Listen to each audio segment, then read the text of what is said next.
Thank you, Mr. Secretary.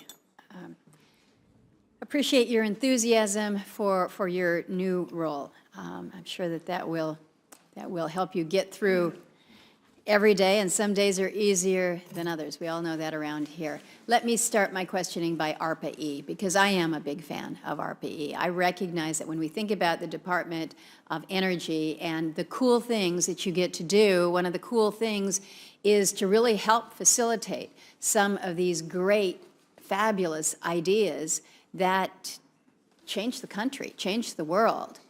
But as we all know, cool ideas that start in somebody's garage don't always end up making it through.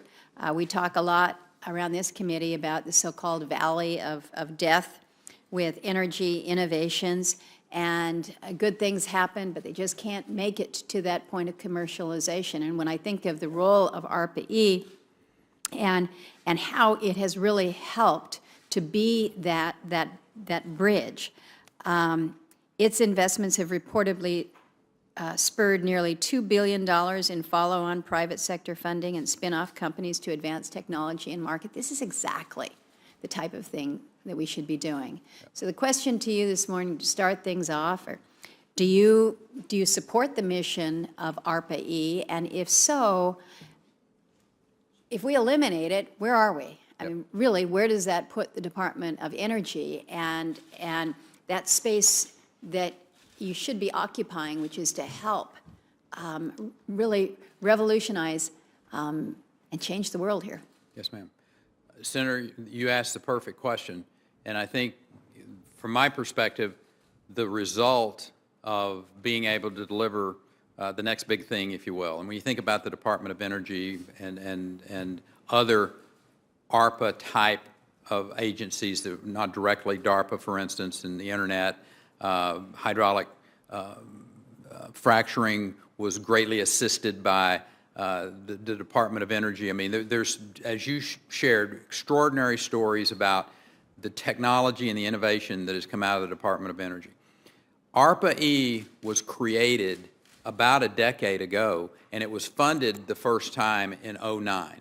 So my point with this, and listen, again, as I said, I understand this budgetary process, and I'm going to, I'm going to follow your lead when it comes to. I know how the money is appropriated. I know how the instructions come, and so if the result is we want the Department of Energy to be really focused on pushing these new ideas out, getting them to commercialization, I am incredibly in supportive of that. Do you think that that's a role of the department? I do. Okay. I think that there is a real role to play on getting basic research funded, gap funding to get that to the point where you can commercialize it. We're going to argue about, Senator Franken, whether, is it this much or is it this much or what have you, but I don't think we're going to have an argument about.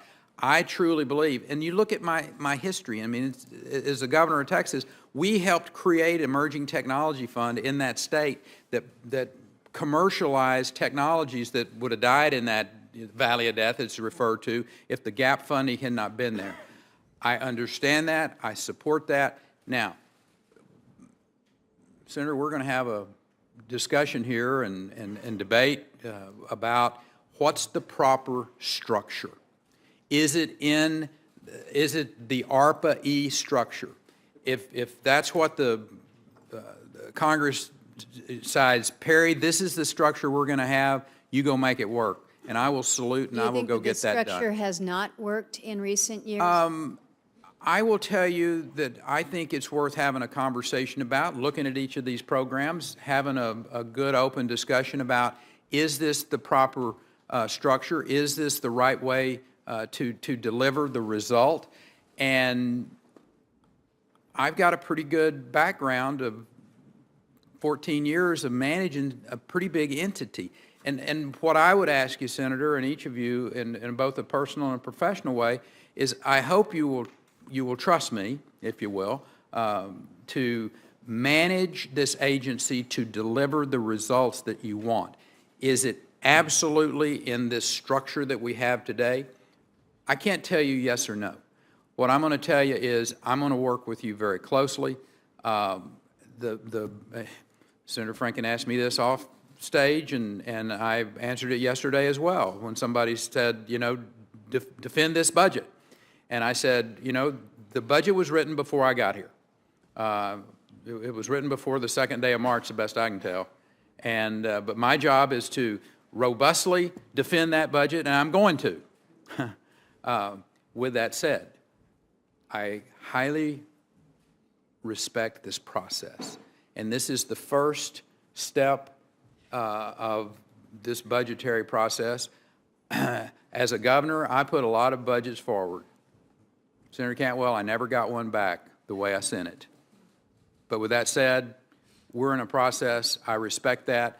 I want you to know that on the ARPA side of things, I will work diligently to deliver for you the results that you expect, you demand, and that the American people will salute and say, well done. Well, I think you will find, at least among this committee, that there's good support for what comes out of ARPA-E. So I'm hearing that you're willing to work with us on that, and I think that is important. But again, you got good supporters here. Senator